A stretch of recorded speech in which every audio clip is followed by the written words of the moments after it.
जीवन में कई बार ऐसा देखा है कि ऐसे मौके आते हैं जब हम बिल्कुल पूरी तरह से ऐसे कस जाते हैं, ऐसे फंस जाते हैं कि कोई रास्ता नज़र नहीं आता। चाहे कोई रिलेशनशिप हो, चाहे बिजनेस हो, चाहे जॉब हो, चाहे घर के लिए कुछ करना हो, चाहे अपने बच्चों के लिए कुछ करना हो, या अपने जीवन के लिए कुछ भी करना हो, कोई बिजनेस स्टार्ट करनी है, कोई जॉब लेनी है, कोई रिश्ता करना है। हर काम में रुकावट रुकावट रुकावट, बहुत परेशान हो जाते हैं जीवन में। कई उपाय करते हैं लेकिन उसका हमारे को कोई खास फ़ायदा नहीं मिलता। और जब भी जन्म कुंडली का विश्लेषण करवाते हैं तो ज्योतिषी जी ये बताते हैं कि कई ग्रह हैं जो इस वक्त रुकावट डाल रहे होते हैं और उनके हम उपाय भी करते हैं। अब इसमें शनि, राहु, केतु तो मेजरली हैं ही। ऐसे में क्या किया जाए?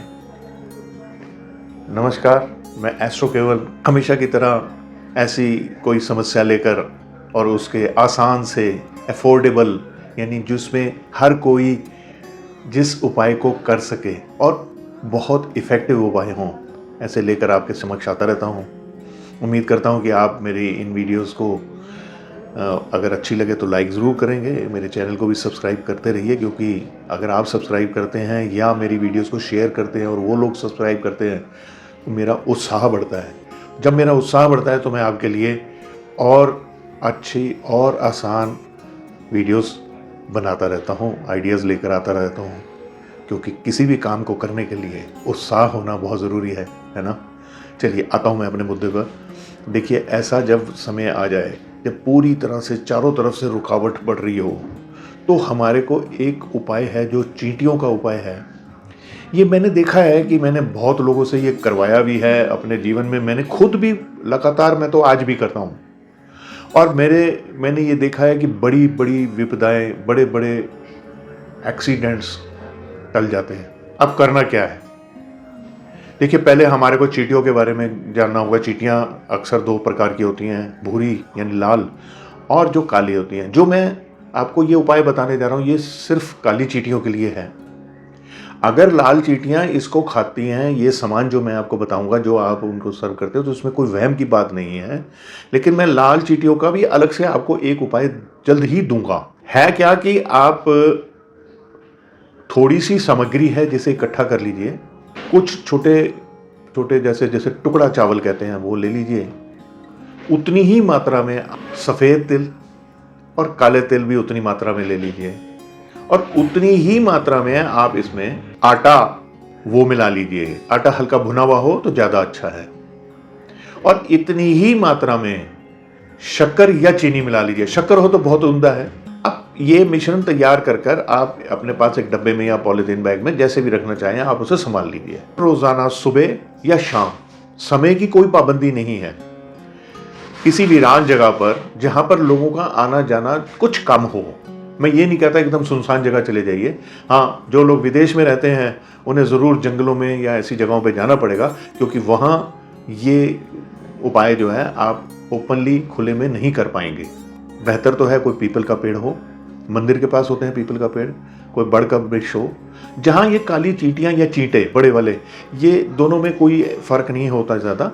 आप जहाँ पर उनका घर हो या जहाँ वो ज़्यादातर नज़र आती हैं, आप वहाँ पर जाइए और थोड़ा सा स्प्रिंकल करके आ जाइए, यानी थोड़ा सा डालकर आ जाइए।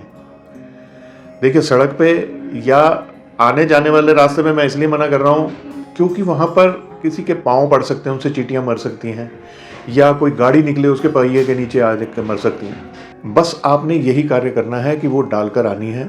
और पहले वहाँ पर डालने के वक्त आपके मन में ज़रूर ये बात होनी चाहिए कि आप किसी एक मंशा, किसी एक रिक्वायरमेंट के लिए, कोई एक जो आपकी इच्छा है उसके लिए आप शुरुआत कीजिए इसे। ये नहीं कि आप 20-25 वहाँ पर अपनी, देखिए इच्छाओं की कमी कोई नहीं है। मान लिया नौकरी के लिए, बिजनेस के लिए, रिलेशनशिप के लिए, किसी भी चीज़ के लिए हो, एक चीज़ के लिए वहाँ पर आप प्रार्थना कीजिए और फिर ये डालकर और वापस आ जाइए। ये एक उपाय भी है, एक कर्म भी है। आप चींटियों को फीड कर रहे हैं, उनके लिए आप विभिन्न ग्रहों की सामग्री उनको दे रहे हैं खाने के लिए। एक तो आप उनको खाना दे रहे हैं, दूसरा आप अपना उपाय कर रहे हैं। और चींटियों जैसा डिसिप्लिन और चींटियों जैसा कर्म करने वाला शायद ही कोई और जीव है तो जीव ना। बचपन में हमने बहुत बारी गलतियां करी होंगी कि अनजाने में चींटियों को देख के उन्हें मार दिया होगा। कई बारी लोग दवाई डाल के चींटियां मार देते हैं, पेस्टिसाइड्स वगैरह घर में करवाते हैं चींटियां मारने के लिए। ये सब चीज़ें नहीं करनी चाहिए। इनके दूसरे तरीके भी हैं जिस कारण से चींटियां ना आएँ आपके यहाँ और आप परेशान ना हों, मगर इन्हें मारना, इसलिए सबसे पहले जब भी शुरुआत करें, शुरुआत में आपने इस बात की माफ़ी मांगनी है कि अगर कोई जाने अनजाने में आपसे किसी की चींटियाँ कोई या कोई नुकसान पहुंचाए तो आप उसकी प्रार्थना करके आइए। उसके बाद में अगले दिन से अपनी जो आपकी पहली समस्या है उस समस्या के उपाय के तौर पर आप इसे शुरुआत कीजिए। जब वो समस्या आपको हल होती नज़र आए तो फिर आप दूसरी समस्या की बात कर लीजिए। लेकिन बहुत सारी इकट्ठी समस्याएं प्रार्थना में मुझे नहीं समझ में आता कि ऐसे करना चाहिए।